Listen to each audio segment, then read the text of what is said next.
Okay, so I'm going to go ahead and pick up where I left off. Last time we had the demonstration, we were talking about additive techniques for creating forms and then scoring those forms, scoring the surface on the base slab or main body of your relief where you're going to attach these forms, and then to also use slip if at all possible. These are all things that would anchor the created forms to your main clay body or base slab nice and securely. Today I'm going to go ahead and talk about subtractive techniques. In other words, we'll be carving away on your base slab, which is again the main body of your relief. And the clay at this point should be a little bit firmer, somewhat closer to leather hard when you start this process. What this will do is this will create more depth in your piece, and it will actually enhance everything that you just added on. Some artists will actually establish the background first, just again using whatever guides they have already laid down on the surface to carve around, and then they will add components afterward. There is no right or wrong with this. You can add things and then you can establish a background, or you can establish a background first and then add your forms onto the surface of your base slab. Okay, so since I last did the demonstration on this relief piece that we've been working on, I've actually since redone the entire base slab, and I've gone ahead and gotten some imagery drawn for guides. I haven't done all of the imagery. I'm kind of working from one side to the other, and in addition, I've created a couple forms, but I haven't created all of them, and this is just for the purposes of demonstration so that I can just go through the steps. Again, I'm going to remind you of the drawing that I'm using here. This drawing is just of, the most simplified way of looking at what I would like in the end. I can always add more details. I'm also free to change this up at any time. I don't have to have everything exactly perfect. In fact, this is roughly a square shape.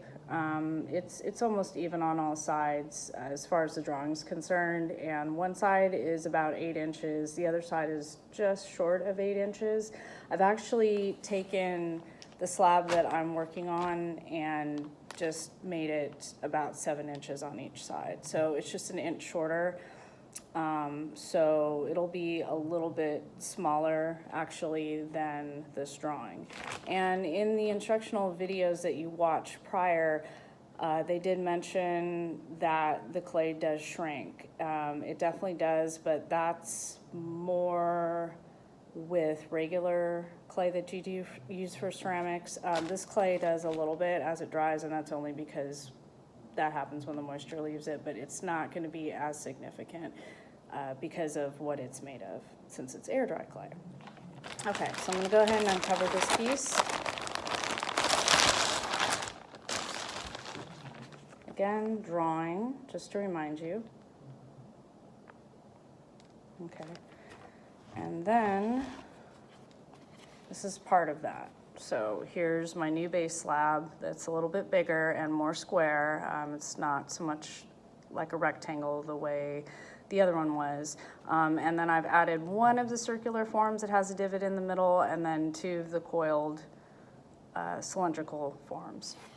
So what I'm going to do right now is just basically stay in this area, where I have things drawn out already, and then I'm going to just carve around and get up right near where I put these added forms, just to show you what that does. Some tools that you can use are any kind of tools that have a loop on them, which is real helpful. You may find this in your kitchen, maybe in a garage. Hopefully, you're able to find something to use, but these are really good because they just start to carve away little strips at a time, so you have a little more control. You're still welcome to use a butter knife or something that is similar to a needle tool, maybe has a rounded end, just whatever you need to do to remove clay and to even create texture if you want it. So I'm going to go ahead and use one of my loop tools. These come in a variety of sizes. These are actual ceramic tools, but again, if you can find something similar to this, or even possibly modify another utensil and even use part of a paper clip, you could tape that to the end. There's some different things you can do. But again, you just make things work for you. Okay, so I'm actually going to use a smaller tool first because I'm going to get in a smaller area on here. And I'm going to tilt the camera ever so slightly just so you can see a little bit better and to see what I'm doing here. So I'm going to get right up in the front here. Also, I want to point out that sometimes a straight edge versus a rounded edge, so straight, rounded, can be more beneficial one over the other, depends on what you've got going on. So for now, I'm going to go ahead and just use part of my straight edge, and I'm going to go ahead and start carving away a little bit, just taking off some of the clay here, just a little bit. Okay. In fact, I'm going to secure that a little bit more. And I'm going to go ahead and just come right through here and just take a little bit of the clay off at a time. Just a little bit, because my clay is actually still kind of wet right now. And what's happening is it's kind of making a tearing, not so much of a clean shave, so, if you will. So I'm just trying to, make it work for what I need it to. All right, I'm also starting to go around this other coiled form. So I'll go ahead and hold this up again because I know it's kind of hard to see at the camera angle. We're a little bit limited. So you can see I've already taken some out. Also, if this gets distorted, it's clay, which is nice, so you could just put it right back. In other words, just straighten it back out is what I'm trying to say, if it gets, if the shape gets lost a little bit. So I'm going to keep going. As you can see, I still have a ways to go on this. Okay, and the end of this is a little bit loose, so if you see me pushing it back in, that's why. Okay. So again, I'm just going to go right up to the edge of both the base slab and then the edge of the forms that I added during the last demonstration.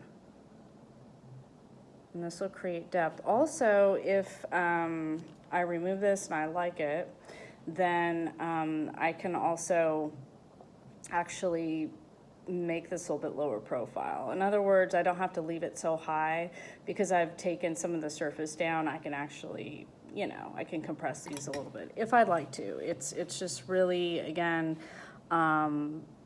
whatever I feel will work, and you don't really know that until you actually start working on the project. Okay. Again, just angling down here.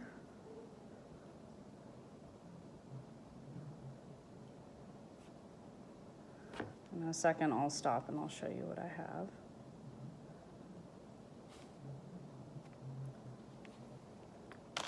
I'm gonna just hold this up a little bit so again you can see what's been pulled out, and clearly you can see this is a different texture right here. You see how it's rough.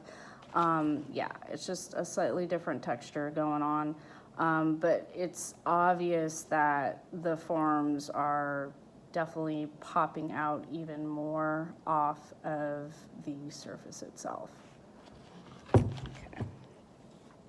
I'm just going to get a little bit more in the corner. Again, I just want to guide you in how to get it started. A lot of these techniques that we've been going over,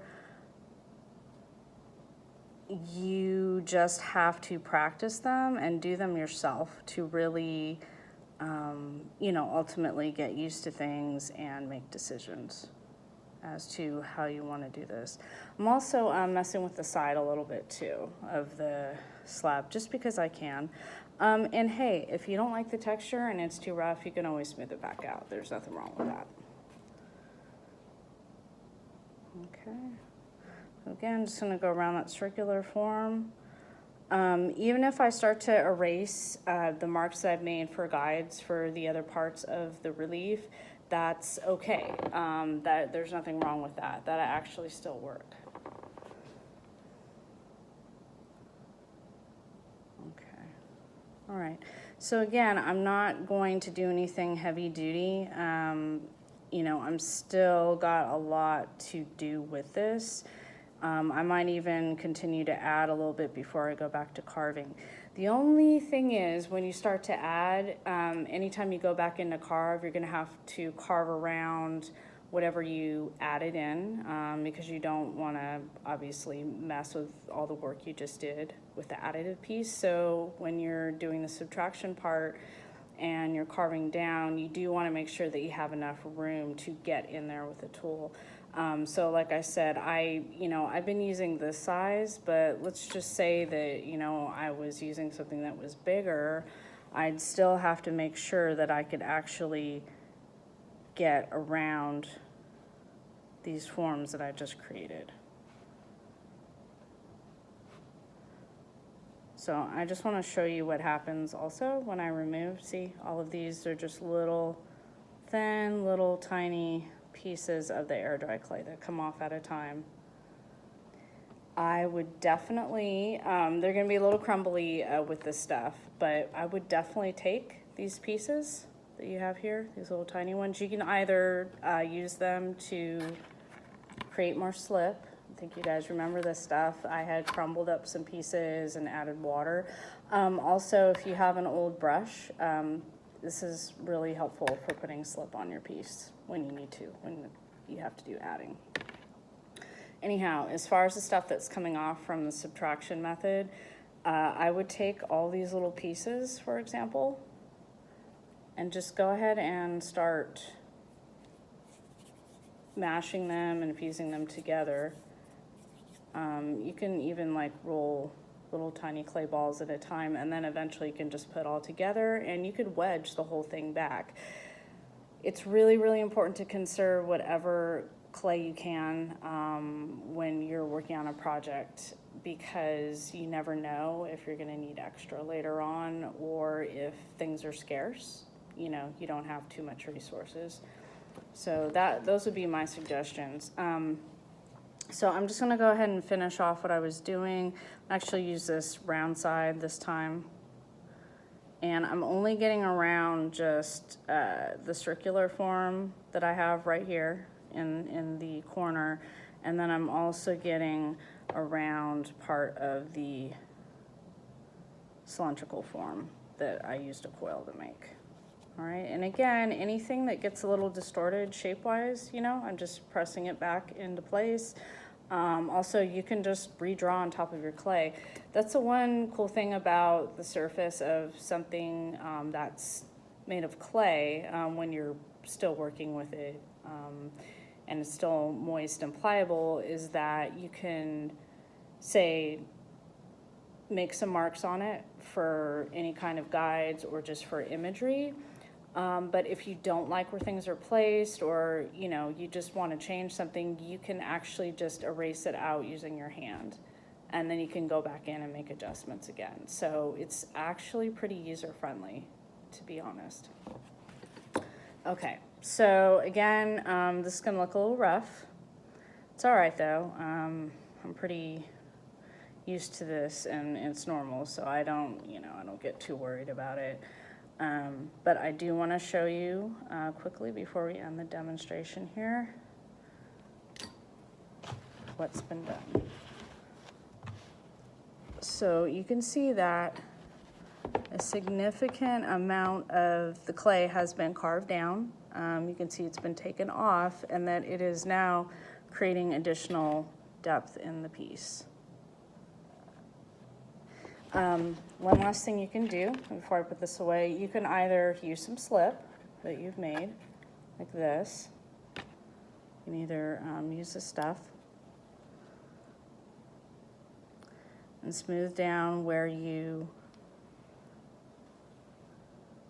took the clay off, or you can grab your water bottle and you can also spray down the surface here. There we go, just a little bit. And then you can also use your hand and smooth that down. So I just want to show you essentially what happens. Be a little bit of reflection from the light here. So you can see, you can just smooth this back out. So again, if this gets rough on you and it's bothering you, you could just smooth it back down. So it looks rather nice. And this right here, what I just did will actually show you what the carving does, you know, how it defines things more. So you can see that. And yeah, you see all my rough little guides and sketches, but that's okay. Again, it's a lot of back and forth. It's kind of similar to actually working on a drawing. A lot of working on a drawing is not just laying down pencil or charcoal or pen, you know, whatever you're using, ink. It's also about being able to go back in and erase, which again, you would typically do more with graphite or charcoal, but it's the same idea. So either way, you know, you'll be able to get something successful. Anyhow, that is how you carve away the clay. Again, you can use a variety of tools, and you mostly just need to practice and just see what works for you personally. Okay, thank you.